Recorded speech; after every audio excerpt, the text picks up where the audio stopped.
Today, 14 lakh population of Mizoram are in a very high spirit because of the fact that ultimately Indian Railway is coming to a capital Aizawl, Sairang station.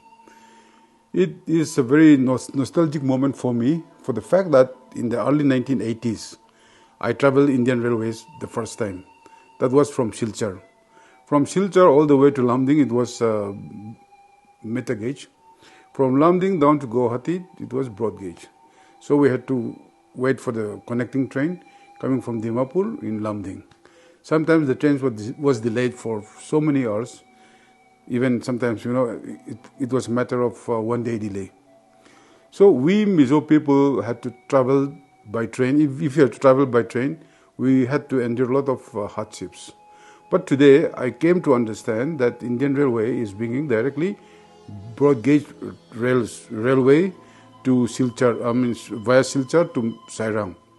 We are very lucky for the fact that Mizoram becomes a strategic point, strategic location for the so-called, that was started by the BJP under Atalji Prime Ministership sometime in 2004, which they call it Look East policy. But when Mr. Narendra Modi ji came to power in 2014, Modi was in a hurry. So he said, look is not enough, we have to act. So because of Modi ji initiative, that the train connectivity has come, which most of the people thought that it was impossible to connect Mizoram by train. But Modi government, Indian government, has proved that it is very much possible.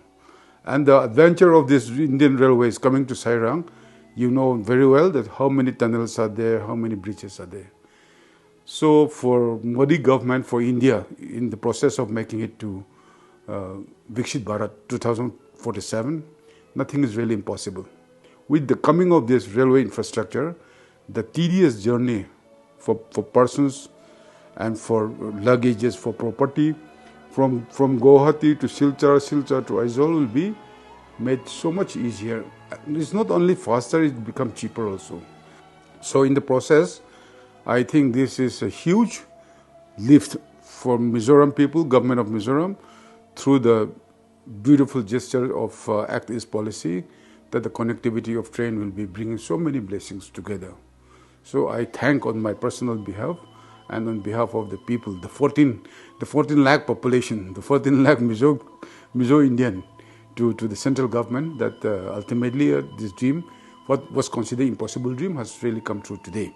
So I extend my heartfelt gratitude to people who are involved in this project, mainly the Railway Ministry and also the government of India under the able, efficient, dynamic and progressive leadership of Narendra Modi ji. So I think it's a huge, huge compliment, and that is what I wanted to share with you. And at the end, but not the least, I want to say Jai Hind, Jai Mataji.